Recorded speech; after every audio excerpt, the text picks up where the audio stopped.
नमस्कार। हम सुमन सहाय हैं और पहले भी आपसे चर्चा हो चुकी है। आज ये चर्चा गोवा से हो रही है और क्योंकि हम लोग गोवा में बैठे हैं, तो जलवायु परिवर्तन का, क्लाइमेट चेंज का कोस्टल इलाकों पे क्या असर पड़ रहा है, इस पे आज चर्चा करते हैं।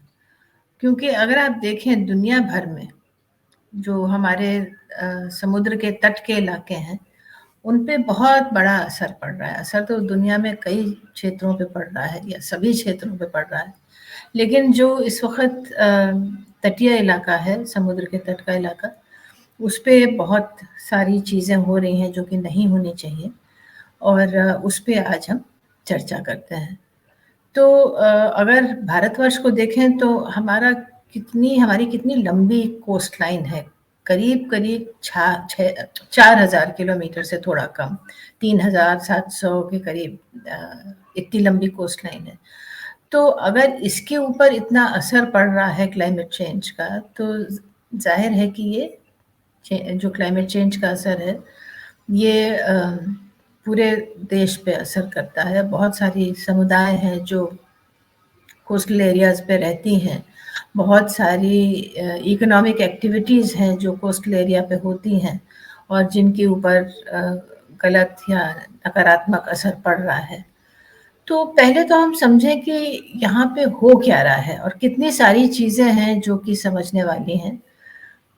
सबसे पहले तो यहाँ लोकल लोग भी आपसे कहेंगे कि जो समुद्र का तटीय इलाका है, वो छोटा होता जा रहा है। छोटा होता जा रहा है मतलब जो ये बीच हुआ करता था, जहाँ पे कि लोग पर्यटन के लिए आते थे और घूमना-फिरना होता था, वो जितना चौड़ा और शांत हुआ करता था, उतना अब वैसा बताते हैं कि नहीं है। और इसकी वजह ये है कि समुद्र का तट बढ़ रहा है, मतलब सी लेवल राइज़ जिसको कहते हैं, वो सी लेवल राइज़ जो है, वो बढ़ रही है। तो जब पानी का स्तर ऊपर बढ़ रहा है, तो पानी ज़मीन पे आ रहा है और तटीय इलाके पे आ रहा है। तो जो ज़ोन है, कोस्टल एरिया ज़ोन है या जो बीचेज़ हैं, वो कम होती जा रही हैं। उसका उसका इलाका जो है, वो पतला होता जा रहा है। इसका असर पर्यटन पे पड़ता है, इसका असर टूरिज़्म पे पड़ता है, इसका असर कई आर्थिक चीज़ों पे पड़ता है, जैसे मछुआरों की आजीविका पे पड़ता है। और पूरा का पूरा जो एनवायरनमेंट है, जो कोस्टल इलाके का या कोस्टल ज़ोन का जो एनवायरनमेंट है, वो बदल रहा है। आप जो यहाँ के जो लोकल एक्सपर्ट्स हैं, साइंटिस्ट हैं, वो बताते हैं कि जो वेजिटेशन होती थी, जो यहाँ की हरियाली होती थी, उसमें बदलाव दिखता है।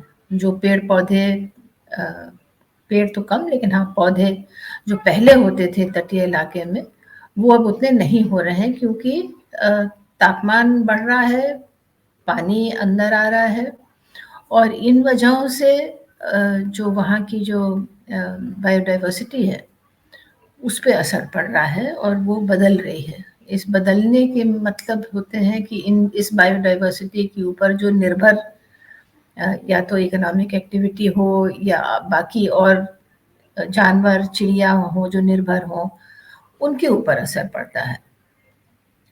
समुद्र के तट के बढ़ने से एक जो और नकारात्मक असर देखने को मिल रहा है, वो ये है कि जैसे-जैसे समुद्र का नमकीन पानी अंदर आता है, मतलब अ, ज़मीन के ऊपर आने लगता है, तो जो साफ पानी के, मीठे पानी के जो स्रोत या कुएँ या इस तरह के स्रोत हुआ करते थे या छोटी नदियाँ हुआ करती थी, उनमें ये नमकीन पानी आने लगा है। तो नमकीन पानी के आने से जो मीठे पानी का या पेयजल का या पीने के पानी का जो स्रोत इन इन इलाकों में था, वो उसमें कमी आ रही है क्योंकि उसमें नमकीन पानी का बहाव शुरू हो गया है। और इससे आगे देखना होगा कि इसको किसी तरह से अगर रोका नहीं जा सकता है, तो ये आगे चल के, क्योंकि समुद्र का स्तर तो बढ़ ही रहा है, तो ये आगे चल के एक पेयजल के संकट के रूप में प्रकट हो सकता है। जो एक बहुत बड़ा असर पड़ता है कोस्टल इलाकों में, समुद्र के तट पे, वो है मछुआरों पे। जो भारत की इतनी लंबी अगर कोस्ट लाइन है, इतना लंबा अगर समुद्री तट है, तो उस पे बहुत सारे मछुआरे और मछुआरे समुदाय के लोग उस पे अपना जीवन यापन करते हैं, और मछली पकड़ने से लेके और पर्यटन और टूरिज़्म को लेके बहुत सी चीज़ें उनके लिए आर्थिक मदद के स्रोत हैं, इकोनॉमिक एक्टिविटी जो है। लेकिन चलिए बात करें मछली की। अब जो देखा जा रहा है, और या उसका नुकसान अब देख रहे हैं हम लोग, कि जिस तरह की मछली मिलती थी इस इलाके में, जो जो भारत का जो तटीय इलाका है, जिस तरह की मछलियाँ मिलती थी और जो जो हमारे मछुआरे पकड़ के बेच सकते थे, वो मछली की जो कहाँ पाई जाती थी, वो जगहें अब बदलने लगी हैं। यहाँ की, जैसे अगर हम गोवा की बात करें या मलाबार कोस्ट की बात करें, जो कि पश्चिमी कोस्ट है भारत का, उसकी अगर बात करें तो यहाँ पे 2 मछलियाँ भरपूर मात्रा में पाई जाती थी। एक तो है सार्डिन और दूसरा है मैकरेल, जिसको लोकल भाषा में लोकल मतलब बहुत बहुत बड़ा स्रोत है वो आमदनी का, ये दोनों मछलियाँ, सार्डिन और मैकरेल, जिसको बांगड़ा कहते हैं। तो ये आमदनी का भी स्रोत है और ये पोषण का भी स्रोत है, और मतलब बहुत मात्रा में पाया जाता था। ये मछली की जो हैबिटेट है, ये अब बदल रही है और अब ये ऊपर की तरफ जा रही है। मतलब जो मछली इस इलाके में पाई जाती थी, अगर हम मालवा कोस्ट कहें या मलाबार कोस्ट कहें, और जो गोवा का इलाका है, या जो हल्का-हल्का वेस्टर्न घाट्स का इलाका जो शुरू होता है, उसका जो तटीय इलाका है, वहाँ से ये हट के और ऊपर की तरफ जा रही है। तो जो मछुआरे उस पे यहाँ पे निर्भर थे, उनको ये मछली अब बहुत कम मिलती है। तो उनकी आमदनी जो है कम होती जा रही है, और उनको और समुद्र के अंदर जाना पड़ता है दूसरी तरह की मछली पकड़ने के लिए। और समुद्र के अंदर जाने मतलब समुद्र की गहराई की तरफ और अंदर जाने के मतलब खतरा भी है, क्योंकि अब इसी क्लाइमेट चेंज की वजह से, इसी जलवायु परिवर्तन की वजह से आंधी तूफान भी बहुत बढ़ गए हैं, और आए दिन मछुआरे जाके कहीं उनकी उनकी किश्ती जो है, उनकी नाव जो है, वो समुद्र में जाके भटक जाती है, खो जाती है, जानें भी गई हैं। तो तट से जितना ज़्यादा अंदर जाएँगे समुद्र में, उतना ज़्यादा खतरा तो बढ़ता है। लेकिन अब करें क्या? मछली तो वहाँ से भाग रही है, तो वो समुद्र के अंदर जाते हैं, दूसरी तरह की मछली पकड़ने के लिए। जो पूर्वी तटीय इलाका है, सुंदरबंस का जैसे, और बंगाल का और बांग्लादेश का अगर आप देखें, वहाँ पे जो एक बायोडायवर्सिटी पाई जाती है, जिसको मैंग्रोव कहते हैं, जो बिल्कुल तट से लगी हुई और नमकीन पानी में पेड़ होते हैं, उनका बहुत बड़ा महत्व होता है समुद्र के तट को पकड़े रहने का, ताकि उस पे जो जब ज़ोर से लपट आती है समुद्र की, तो वो कटे नहीं मट्टी, तो मैंग्रोव जो है उसको पकड़ के रखता है। तो कहीं न कहीं कोस्टलाइन के कंज़र्वेशन में, कोस्टलाइन को बनाए रखने में मैंग्रोव्स का एक बहुत बड़ा योगदान होता है। उसके अलावा मैंग्रोव का जो एक तरह से कह लीजिए जंगल जो होता है, जो कोस्टल ज़ोन को पकड़ के रखता है, वहाँ पे कई मछलियों की ब्रीडिंग होती है, मतलब वहाँ पे वे अंडे देती हैं, अंडे से वहाँ से ही फिर वो छोटी मछलियाँ निकल के समुद्र में जाके बड़ी मछलियाँ बनते हैं। ख़ास तौर से इसमें प्रॉन, जो कि बहुत प्रिय है मछली खाने वालों का, और प्रॉन की बहुत बड़ी मात्रा में भारत जो है वो आयात भी करता है, जिस वजह से एक आमदनी का बहुत बड़ा स्रोत है। तो अगर मैंग्रोव्स पे का नुकसान होता है, तो आप ये समझिए कि प्रॉन की मात्रा में कमी होगी, और प्रॉन की मात्रा में अगर कमी होगी तो भारत का जो आयात से जो कमाई होती है, प्रॉन के आयात से कमाई, वो भी घटेगी। ये भी एक असर क्लाइमेट चेंज का है। और भी बुरे असर हैं, जैसे कि बीमारियाँ। अब जैसे-जैसे समुद्र का पानी गर्म होता जा रहा है, वैसे-वैसे उस तरह के कीटाणु, जीव-जंतु वहाँ पाए जाने लगे हैं, जो पहले नहीं पाए जाते थे। इसमें ख़ास चिंताजनक जो है, वो है कॉलरा का जो बैक्टीरिया होता है, विब्रियो। अब कॉलरा आज से करीब 30-40 साल पहले तो हर जगह एक बहुत भीषण बीमारी के रूप में खासतौर से ग्रामीण इलाकों में कहर ढाती थी। अब कॉलरा जाके कंट्रोल हुआ है, उसकी दवा दारू सफाई, जब पानी के स्रोत साफ हुए, उससे काफ़ी हद तक कॉलरा कंट्रोल हुआ है।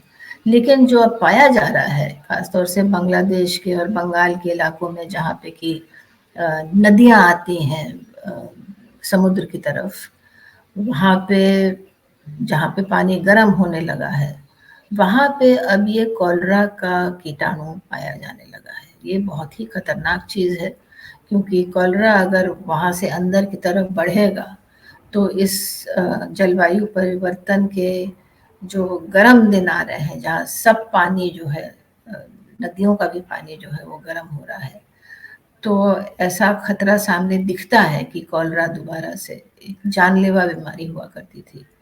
कॉलरा फिर से देश में एक संकट का रूप धारण कर सकता है। ये भी एक क्लाइमेट चेंज का बहुत बड़ा असर है। अगर हम देखें, आप में से जो लोग तमिलनाडु गए होंगे और कोस्टल एरिया में सब लोग को शंख बटोरने का और खूबसूरत शंखों को देखने का बड़ा शौक रहता है, और ये कहीं न कहीं इन इलाकों में घूमने के मतलब है हम जो अपने आप बीच पर से शंख बटोर के लाए थे, उसको इकट्ठा करके लोग लाते हैं। जिन लोगों ने उस इलाके में जो लोग घूमे हैं, जो गए हैं, उन्होंने देखा होगा कि सफ़ेद-सफ़ेद टुकड़े, जो कि शंख नहीं हैं, लेकिन समुद्र से ही आके धुल के, टाइड से आके धुल के वहाँ पाए जाते हैं तटीय इलाकों में। वो है मरे हुए कोरल। अब कोरल रीफ जो है, कोरल जो है वो एक प्रकार के बहुत छोटे-छोटे जानवरों से बढ़ता हुआ एक तरह से छोटे-छोटे पहाड़ तो ख़ैर क्या कहें, लेकिन हाँ टीले से बन जाते हैं, और इनके बहुत खूबसूरत रंग होते हैं, क्योंकि ये छोटे-छोटे जानवर जो हैं प्लैंकटन, इनके नीले, पीले, गुलाबी, हरे, लाल तरह-तरह के रंग होते हैं। और ये जो कोरल रीफ्स होती हैं, इनको एक ज़माना था जब ये नज़रिया वाक़ई बहुत खूबसूरत हुआ करता था। आप अगर पानी के अंदर जाएँ, ख़ास तौर से लोग जो स्नॉर्कलिंग और स्कूबा डाइविंग वग़ैरह करते हैं, उनको ये नज़ारा देखने को मिलता था। अब आपको वो कोरल रंगीन नहीं दिखते हैं, वो सब सफ़ेद हो गए हैं, वो मर गए हैं। तो ये जो एक अजूबा चीज़ समुद्र की थी, कोरल रीफ्स रंग-बिरंगे, वो भी क्लाइमेट चेंज के शिकार हुए हैं, और ये एक जीवित चीज़ है। कोरल रीफ्स कोई एक पत्थर की इमारत नहीं है, या पत्थर की प्राकृतिक चीज़ नहीं है। ये जीवित प्राणी की बनी हुई एक स्ट्रक्चर है, जो कि एक स्वस्थ समुद्र की निशानी हुआ करती थी। और अब आपको जो भी कोरल रीफ के टुकड़े मिलेंगे, या अगर आप देखेंगे, तो वो सब सफ़ेद हो चुके हैं, जिसको ब्लीचिंग कहते हैं। मतलब वो सब, उनका रंग उड़ गया है। रंग उड़ गया है मतलब वो मर गए हैं, तो अब उनका एक तरह से स्केलेटन बचा हुआ है। और ये बहुत ही भयानक सी एक फिनोमिनन हुई है, और वैज्ञानिकों का कहना है कि अभी तक हम पूरी तरह से समझ नहीं पाए हैं कि कोरल के मरने से पूरे के पूरे मरीन इकोसिस्टम में किस तरह का असर पड़ रहा है। क्योंकि अभी तो उसकी शुरुआत हुई है, अभी 20-30 साल ही हुए हैं कि ये सारा का सारा कोरल रीफ जो है, मतलब कहते हैं कि 80% तक कोरल रीफ दुनिया का मर चुका है। तो इसका असर क्या पड़ रहा है, क्योंकि इन्हीं प्लैंकटन पे और मछलियाँ निर्भर थीं। जब उनका अब ये भोजन का स्रोत खत्म हो गया है, तो वो कहाँ से भोजन प्राप्त कर रही हैं, वो ज़िंदा रह पा रही हैं कि नहीं, ये सारे प्रश्न उठे हैं। और समुद्र में जांच करना, समुद्र में रिसर्च करना उतना आसान भी नहीं है। तो धीरे-धीरे इसका असर दिख रहा है, और ये सारा असर जो है एक बहुत गलत दिशा में जा रहा है। तो कोरल रीफ जो है, उसका ख़त्म होना, उसका मर जाना, वो भी एक चीज़ है जो कि बहुत ही ज़्यादा चिंता का विषय है। एक चीज़ हम भूल जाते हैं कि तटीय इलाका सिर्फ़ समुद्र से संबंध नहीं रखता है। तटीय इलाका जो है, वो समुद्र से संबंध रखता है, वो जलवायु से मतलब एटमॉस्फेयर से संबंध रखता है, और वो जो अंदर की जो ज़मीन है, उसकी नदियों से भी संबंध रखता है। वो कैसे? जो हमारी नदियाँ हैं, वो आखिर आके खुलती कहाँ है, निकलती कहाँ है? जाती तो वो समुद्र में है। आप जो भी नदी देखिए, उनका उनका ओरिजिन स्रोत पहाड़ में हो या टीले में हो या किसी प्राकृतिक स्रोत से हो, लेकिन वो जाती कहाँ है? वो समुद्र में जाके अपना पानी देती हैं। तो वो जो इकोसिस्टम है, जो नदियाँ अपने साथ लेके आती हैं समुद्र की तरफ, और समुद्र के तटीय इलाके में वो अपने पानी को छोड़ती हैं, और उस समुद्र के तटीय इलाके के पानी को भी और वहाँ की मिट्टी को भी उस पे बहुत असर डालती हैं। अब जैसे गोवा की अगर हम आपको बताएँ, गोवा में एक जो पुराना बहुत ही प्राचीन खेती करने का तरीका था, वो थे ये खज़ान के इलाके, उसको खज़ान कहते थे, कहते हैं, अभी भी हैं। उसकी खेती बहुत कम हो गई है, और वो खज़ान जो है, ये कोस्टल एरिया की चीज़ है, लेकिन इसमें जो अंदर की जो नदियाँ होती थीं, उनका जो उसके साथ में मिट्टी आती थी, सेडिमेंट आता था, और उसके साथ पोषण तत्व आते थे, वो खज़ान को पोषण देते थे। और ये जो तटीय इलाके की जो खेती होती थी, जैसे कि खज़ान यहाँ पे है, वो अपना पोषण प्राप्त करती थी बहुत हद तक इन नदियों के सेडिमेंट से। अब इनके कम होने की वजह से, या नदियों में जो बांध बन गए हैं, जो अब तो कोई बेचारी नदी हमारे यहाँ ज़िंदा बची नहीं है।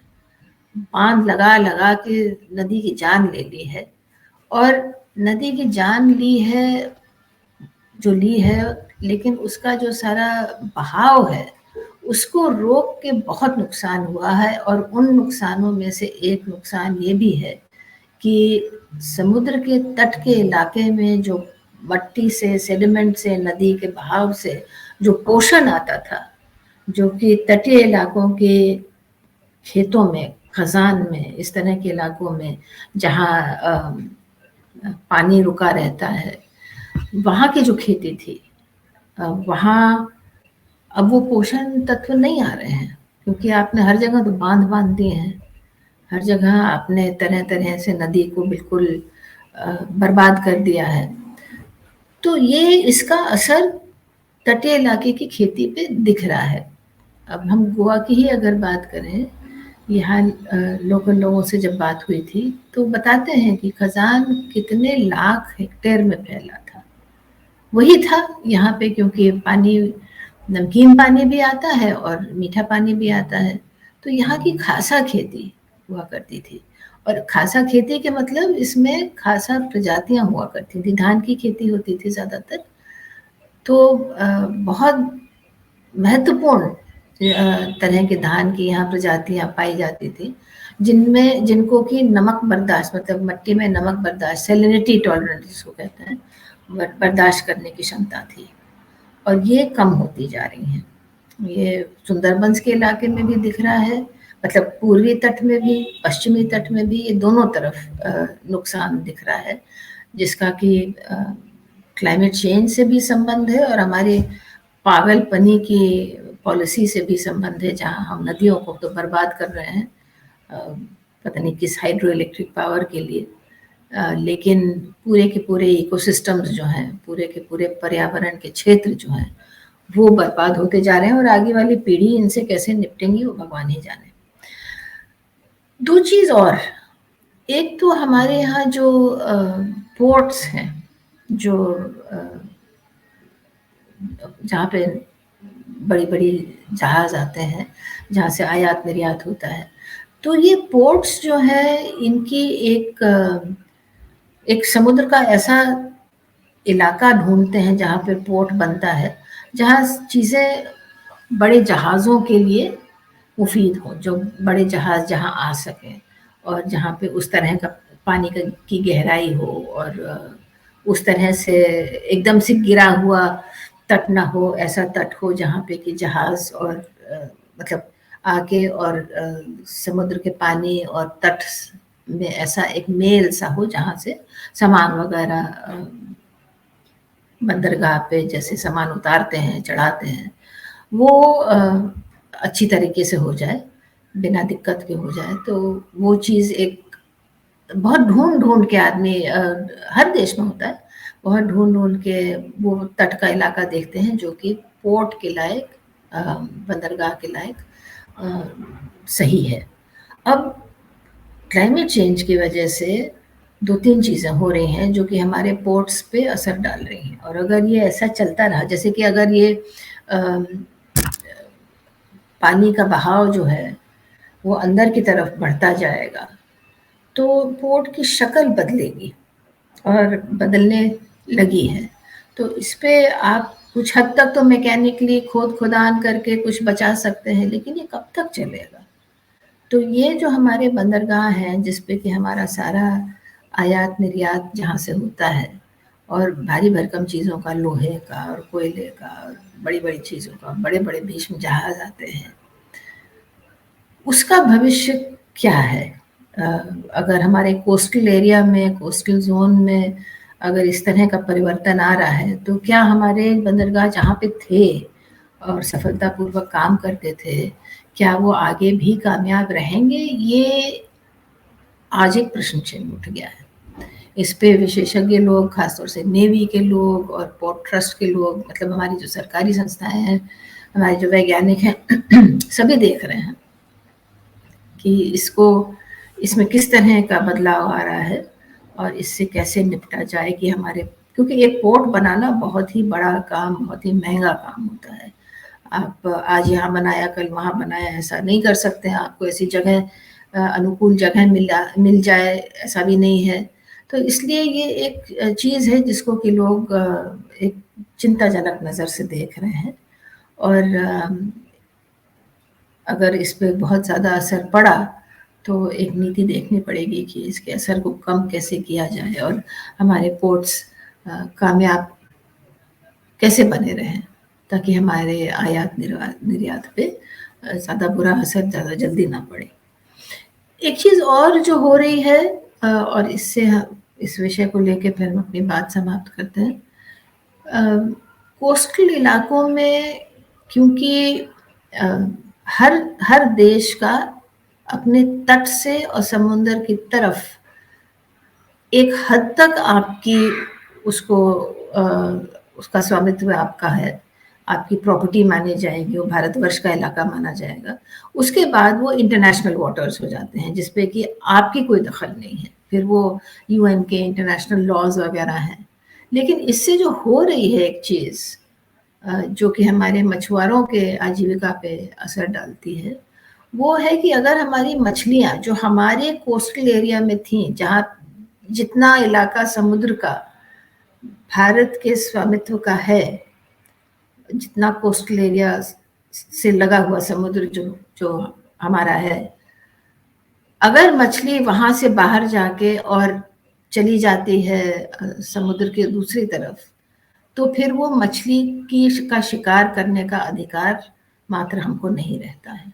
अभी तो हमारी जो कोस्टल एरिया से लगी हुई जो लगा हुआ जो समुद्र का इलाका है, उस पे हम ही को अधिकार है मछली का शिकार करने का और हमारे मछुआरे वहाँ पे ही जा सकते हैं और देशों के मछुआरे वहाँ आके मछली नहीं पकड़ सकते हैं। तो एक तरह से जैसे आप अपने ही खेत में खेती कर सकते हैं, कोई और आके आपके खेत में खेती नहीं कर सकता है, उसी तरह से मछुआरों के लिए भी समुद्री तट पे, तट से लगा हुआ काफ़ी लंबा इलाका होता है, काफ़ी चौड़ा इलाका होता है, जो कि उस देश का इलाका माना जाता है। ये हर हर देश के लिए ऐसा होता है। उसके बाहर अगर जो समुद्र है वो अंतर्राष्ट्रीय है, उसमें कोई भी जा सकता है। उसमें फिर आप ये नहीं कह सकते हैं कि श्रीलंका का जहाज़ क्यों आया और बांग्लादेश का जहाज़ क्यों आया। ये तो हमारा पानी है, इस पानी की मछलियाँ हमारी हैं, शिकार करने का अधिकार सिर्फ़ हमारा है। ये बात फिर नहीं रहती है।